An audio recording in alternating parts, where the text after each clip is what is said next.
నేటి ధ్యాన వాక్యము యోహాను సువార్త 8వ అధ్యాయము 28వ వచనము. చివరిలో తండ్రి నాకు నేర్పినట్లు ఈ సంగతులు మాట్లాడుచున్నానని మీరు గ్రహించెదరు అని యేసుక్రీస్తు వారు తన శిష్యులతో చెప్తారు.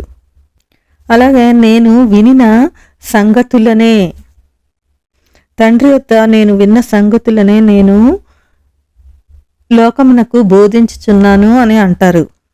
ఈ విధంగా స్వయంగా యేసుక్రీస్తు వారే తన తండ్రి దగ్గర నుంచి నేర్చుకున్న ఆ యొక్క ఆధ్యాత్మిక స్వాస్థ్యాన్ని ఎంతగానో విలువ ఇచ్చి దానిని తన యొక్క శిష్యులకు చెప్తున్నారు.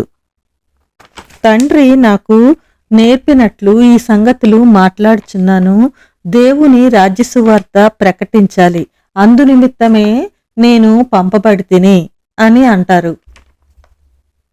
అలాగే నలుగురు హెబ్రీ యువకులు నిజంగా ప్రాముఖ్యమైనది ఏమిటో తెలుసుకున్నారు. దానియేలు గ్రంథము 1 అధ్యాయం 1 నుంచి 8 వరకు చూసుకుంటే బబులోనుకు చెరగా తీసుకుని పోయిన యువకులు హనన్య, మిషాయేలు, అజర్య, దానియేలు. వాళ్ళు చాలా తెలివైన వాళ్ళు, అందమైన వాళ్ళు. వాళ్ళు తొందరగానే ఆ బబులోనీయుల జీవిత విధానానికి అలవాటు పడవచ్చు. కానీ వాళ్ళు అలా చేయలేదు.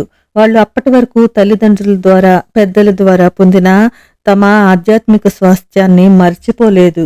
అది అక్కడ వాళ్ళ ప్రవర్తన ద్వారా స్పష్టంగా మనకి తెలుస్తుంది. తన చిన్నతనంలో తల్లిదండ్రుల ద్వారా నేర్చుకున్న విషయాలను అంటిపెట్టుకునే ఉన్నారు. కనుకనే వాళ్ళు అక్కడ గొప్ప ఆశీర్వాదాలు పొందుకున్నారు. ఇశ్రాయేలీల రాజవంశంలో ముఖ్యులైన లోపం లేని సౌందర్యమును, సకల విద్యా ప్రవీణతయు జ్ఞానమును కలిగి తత్వజ్ఞానం తెలిసిన వారై రాజనగరనందు నిలువదగిన కొందరు బాలురను రప్పించి, అంటే ఆ బాలురులో మనం చెప్పుకున్న 4 హెబ్రీ యువకులు ఉన్నారు. వాళ్ళకి కల్దీయుల విద్యను నేర్పించమన్నారు. అలాగే రాజు ఏదైతే తింటాడో, రాజు ఏదైతే తాగుతాడో దాన్నే వాళ్ళకి ఇవ్వమని చెప్తారు. అయితే వాటిని తీసుకొని తను అపవిత్రపరచుకొనకూడదని దానియేలు ఉద్దేశించి తాను అపవిత్రుడు కాకుండానట్లు వాటిని పుచ్చుకొనకుండా సెలవిమ్మని ఆ నపుంసకుల అధిపతిని వేడుకుంటాడు. అలాగే అని అతను ఒప్పుకున్న తర్వాత కొన్ని దినములైన తర్వాత ఈ 4 బాలురు సంగతి చూసినప్పుడు దేవుడు వారికి జ్ఞానమును, సకల శాస్త్ర ప్రవీణితను, వివేకము అనుగ్రహించెను. మరియు దానియేలు, హనన్య, మిషాయేలు, అజర్య వంటి వారు ఎవ్వరు కూడా అక్కడున్న బాలురు అందరిలో అలాంటి వారు ఎక్కడ అతనికి కనిపించలేదు. అంటే ఈ యువకులు ఈ లోకంలో ఏదైతే అనుభవించాలో దాన్ని వాళ్ళు కోరుకోలేదు. తన తల్లిదండ్రుల ద్వారా ఏమాత్రం దేవుని యొక్క జ్ఞానాన్ని పొందుకున్నారో దాని ద్వారానే వాళ్ళు అక్కడ ఆశీర్వాదాలు పొందుకున్నారు. అందుకే దానియేలు గ్రంథం 1:20లో ఇలా ఉంటుంది: రాజు వీరి యొద్ద విచారణ చేయగా జ్ఞాన వివేకముల సంబంధమైన ప్రతి విషయంలో వీరు తమ రాజ్యం అంతరా ఉండు శకునగాండ్ర కంటెను, గారడీ విధి గల వారందరికంటెను 10 అంతల శ్రేష్ఠులని తెలియబడెను అని. అంటే వాళ్ళు తల్లిదండ్రుల ద్వారా పొందుకున్న ఆ జ్ఞానాన్ని మరింతగా వృద్ధి చేసుకున్నారు. నిజంగా మన బిడ్డలు కూడా, మన యవ్వన బిడ్డలు కూడా అలాగే ఉంటున్నారా అన్నది తల్లిదండ్రులుగా మనం ఒక్కసారి ఆలోచించుకోవాలి. సాధారణంగా మన ఇళ్లలో జరిగిన విషయాలు ఏమిటి అంటే, ఇక్కడ ఒక యువకుడున్నాడు. అతను చిన్ననాటి నుండి భయభక్తులు గల క్రైస్తవ కుటుంబంలోనే పుట్టాడు, అక్కడే పెరిగాడు. అందరూ తీసుకున్నట్టే అతనికి తల్లిదండ్రులు బాప్తిసం కూడా ఇప్పించారు. అతను ఎదిగే కొలిది అతనికి 20 ఏళ్ళు వచ్చేటప్పటికి లోకం వైపు ఆకర్షితుడయ్యాడు.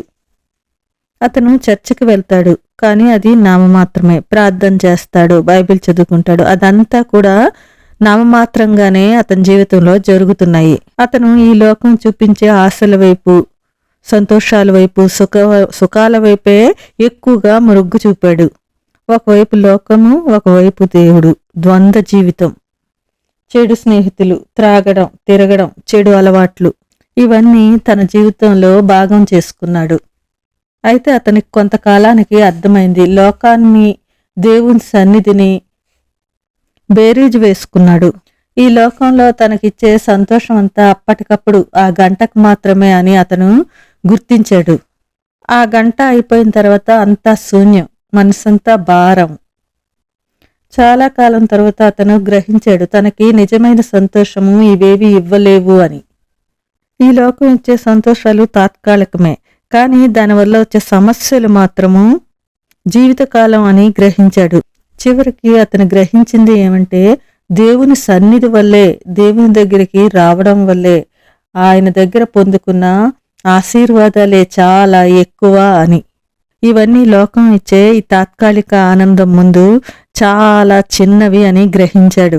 అప్పటి నుంచి అతను తన తల్లిదండ్రుల ద్వారా నేర్చుకున్న ఆధ్యాత్మిక స్వాస్థ్యాన్ని మరింతగా వృద్ధి చేసుకొని దేవునికి దగ్గరగా జీవించటము ప్రారంభించాడు. కాబట్టి మన బిడ్డలు కూడా ప్రవర్తనలో ఎలా ఉంటున్నారు అన్నది మనము గ్రహించాలి.